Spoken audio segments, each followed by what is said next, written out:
Assalamualaikum warahmatullahi wabarakatuh. Perkenalkan, nama saya Adelia Ayu Febriani dengan NIM 1980001 kelas PGSD 2019E.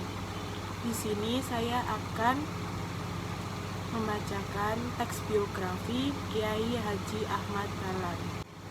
Kiai Haji Ahmad Dahlan adalah seorang pemuka agama sekaligus pahlawan nasional Indonesia. Beliau lahir dengan nama Muhammad Darwis di Yogyakarta pada tanggal 1 Agustus 1868 dan meninggal juga di Yogyakarta pada tanggal 23 Februari tahun 1923. Beliau wafat pada umur 54 tahun. Kiai Haji Ahmad Dahlan adalah anak keempat dari 7 bersaudara yang ada di keluarga Kiai Haji Abu Bakar. Kiai Haji Abu Bakar sendiri adalah seorang tokoh agama yang terkemuka dan sekaligus khatib di Masjid Besar Kesultanan Yogyakarta di era Hindia Belanda. Sedangkan ibu dari Kiai Haji Ahmad Dahlan merupakan putri dari Haji Ibrahim yang waktu itu menjabat sebagai penghulu di Kesultanan Yogyakarta Hardiningrat pada masa lalu.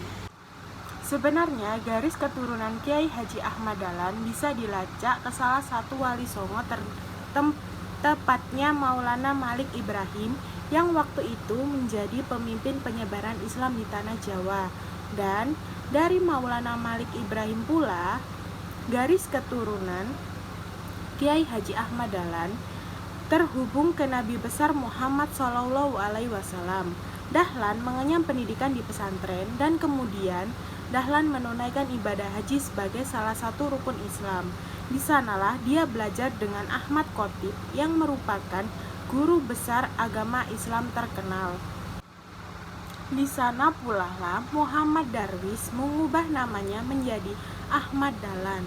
Namanya itu diberi oleh seorang syekh dari perguruan syariat Syafi'i yang bernama Sayyid Bakri Satta. Dahlan berhubungan dengan jamaah haji yang lainnya seperti Jawa Barat, Minangkabau, Aceh, Sulawesi, dan daerah lain yang memiliki kepercayaan kuat terhadap Islam. Dahlan dan teman-temannya juga memiliki keinginan yang sama, yaitu melawan penjajah Belanda dan perlunya untuk memurnikan Islam di Indonesia. Setelah kembali ke tanah Jawa, Ahmad Dahlan menikah dengan putri dari seorang pemimpin masjid besar di Yogyakarta. Sebagai salah satu kelompok yang tumbuh dan memandang diri mereka sebagai modernis, mereka ingin menciptakan Islam murni yang sudah diperbarui dengan dunia modern. Kemudian Ahmad Dahlan bergabung dengan Budi Utomo pada tahun 1909 agar bisa memberikan pendekatan Islam dengan para anggotanya. Tapi pendukung Ahmad Dahlan memintanya agar mendirikan organisasinya sendiri. Akhirnya Ahmad Dahlan mendirikan Muhammadiyah pada tahun 1912 sebagai organisasi pendidikan yang mewujudkan pemikiran reformisnya. Muhammadiyah pun segera ramai setelah dibentuk karena para pedagang dan pengrajin ramai bergabung. Pada tahun 1917, Muhammadiyah mendirikan organisasi cabang khusus untuk anggota wanitanya bernama Aisyah, yang memiliki peran besar untuk memajukan kehidupan wanita yang ada di Indonesia. Kemudian Muhammadiyah yang menyebar ke pulau lain dan mendirikan kekuatan yang besar di Sulawesi 10 tahun setelah didirikannya. Muhammadiyah adalah salah satu organisasi besar yang didirikan di 3 dekade pertama di masa kebangkitan nasional. Selain itu juga memiliki kesadaran nasionalisme Indonesia dan kemerdekaan. Sekarang 20 juta anggota, Muhammadiyah menjadi organisasi muslim kedua terbesar setelah Nahdlatul Ulama. Selain aktif mengajarkan ide dan gagasan tentang sistem dakwah Muhammadiyah, Kiai Haji Ahmad Dahlan juga terkenal sebagai wirausahawan yang lumayan sukses dengan berdagang seni batik yang pada waktu itu adalah prospek wirausaha yang cukup besar di masyarakat Yogyakarta. Kiai Haji Ahmad Dahlan adalah orang yang aktif dalam aktivitas bermasyarakat dan memiliki ide dan pendapat yang menarik dan cemerlang. Dia juga mampu membayar dengan baik dan cepat, sehingga dia cukup mudah dihormati dan diterima di kalangan masyarakat yang banyak. Di awal karir organisasinya, dia juga dengan mudahnya memperoleh posisi di beberapa organisasi penting seperti Syarikat Islam, Budi Utomo, Jamiatul Khair, dan Komite Pembela Kanjeng Nabi Muhammad SAW. Pada tahun 1912, Kiai Haji Ahmad Dahlan mulai mendirikan organisasinya sendiri yang bernama Muhammadiyah. Muhammadiyah inilah yang digunakan untuk melaksanakan impian pembaruan Islam di tanah Nusantara ini. Kiai Haji Ahmad Dahlan berharap bisa mengadakan suatu pembaruan di bagian cara berpikir masyarakat dan beramal sesuai dengan tuntunan agama Islam. Dia ingin agar masyarakat Islam di Indonesia bisa kembali hidup sesuai tuntunan Al-Quran dan hadis. Organisasi keagamaan ini berdiri tepat pada tanggal 18 November 1912. Sejak awal, dengan konsisten, Dahlan telah memberi ketetapan bahwa Muhammadiyah bukanlah organisasi politik, tetapi fokus bergerak di bidang sosial dan pendidikan. Ide pendiri organisasi Muhammadiyah oleh Ahmad Dahlan tidak mudah. Pendirian ini mendapatkan perlawanan baik dari masyarakat dan keluarga di sekitarnya. Mulai dari fitnah, hasutan, dan tuduhan menyerang bertubi-tubi kepadanya. Mulai dari tuduhan sesaat seperti ingin mendirikan agama baru yang jauh dari agama Islam. Ada pula yang menuduh ulama palsu karena mulai meniru bangsa Belanda yang beragama Kristen. Menjadi pendidik di Indonesia Belanda dan sering bergaul dengan beberapa tokoh Budi Utomo yang mayoritas dari mereka berasal dari golongan atas dan cukup banyak tuduhan lain. Waktu itu, Kiai Haji Ahmad Dahlan pernah mengajar pendidikan agama Islam di Sekolah Osvia di Kota Magelang. Sekolah ini sebenarnya sekolah khusus untuk anak priai dan anak Belanda. Tidak hanya fitnah, bahkan ada pula ancaman pembunuhan dari orang yang tidak diketahui. Namun, ia hatinya yang kuat dan bermental baja membuatnya gigih dan ulet untuk melanjutkan impian dan berjuang dalam rangka pembaruan Islam di bumi Indonesia ini. Kegigihan itu bisa menyelesaikan semua halangan tersebut. Pada tanggal 20 Desember 1912, Ahmad Dahlan mengirim surat permintaan kepada pemerintah Hindia Belanda agar bisa memperoleh badan hukum. Cukup lama respon dari pemerintah Hindia Belanda. Permintaan itu baru bisa dikabulkan pada tahun 1914. Di awalnya, izin dari pemerintah Hindia Belanda itu hanya boleh berlaku dan bergerak di daerah Yogyakarta. Tentu saja, pemerintah Hindia Belanda mulai khawatir akan kecepatan perkembangan organisasi bentukan Kiai Haji Ahmad Dahlan ini, dan karena itulah kegiatan Muhammadiyah dibatasi.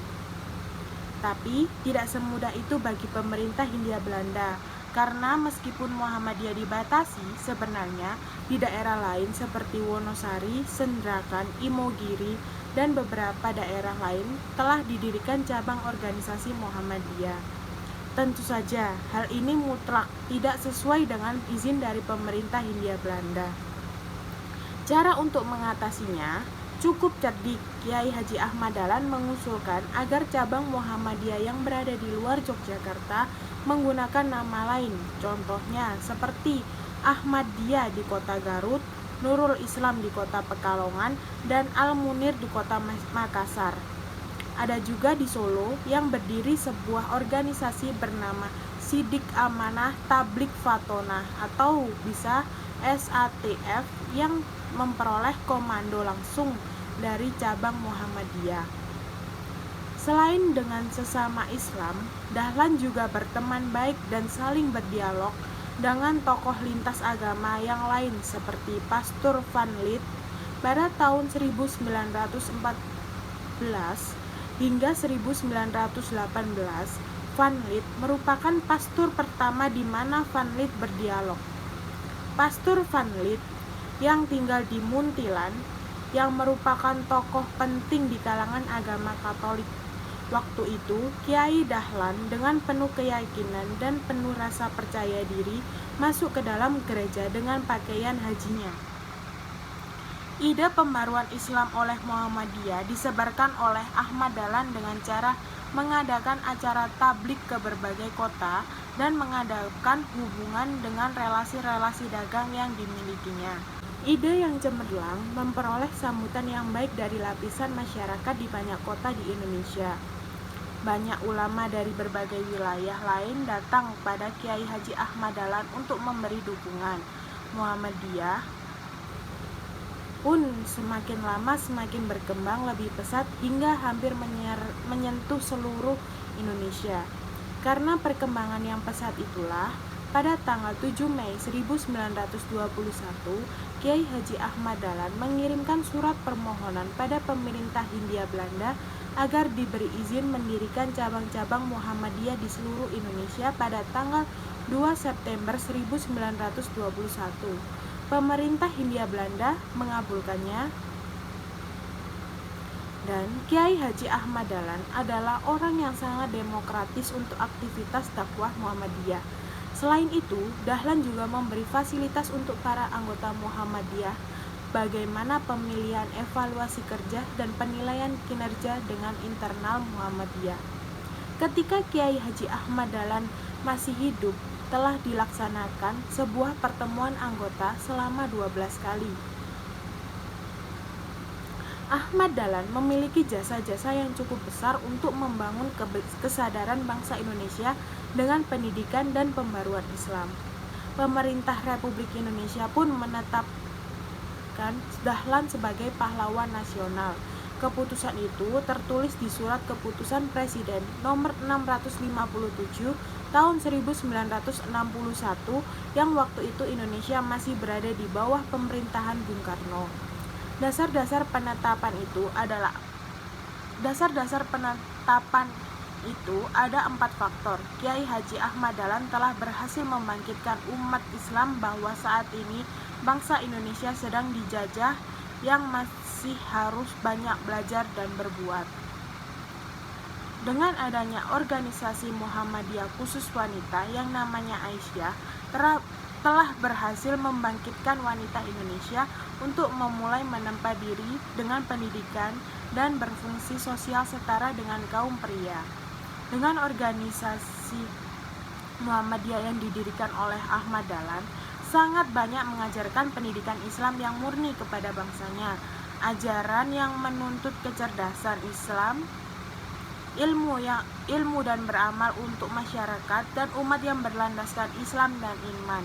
Dengan organisasinya, Muhammadiyah telah berhasil membangkitkan kesadaran usaha pendidikan dan sosial yang sangat diperlukan untuk kemajuan dan kebangkitan bangsa, khususnya dengan jiwa ajaran Islam. Demikian informasi yang dapat saya sampaikan tentang biografi Kiai Haji Ahmad Dahlan. Semoga dari biografi Kiai Haji Ahmad Dahlan yang telah saya sampaikan bisa menjadi pelajaran bahwa kegigihan dan keuletan berorganisasi dan bermasyarakat itu sangat penting diterapkan dalam kehidupan seseorang. Saya, Adeli Ayu, mohon maaf yang sebesar-besarnya apabila banyak salah atau kurang-kurangnya dari penyampaian biografi Kiai Haji Ahmad Dahlan yang saya sampaikan. Wassalamualaikum warahmatullahi wabarakatuh.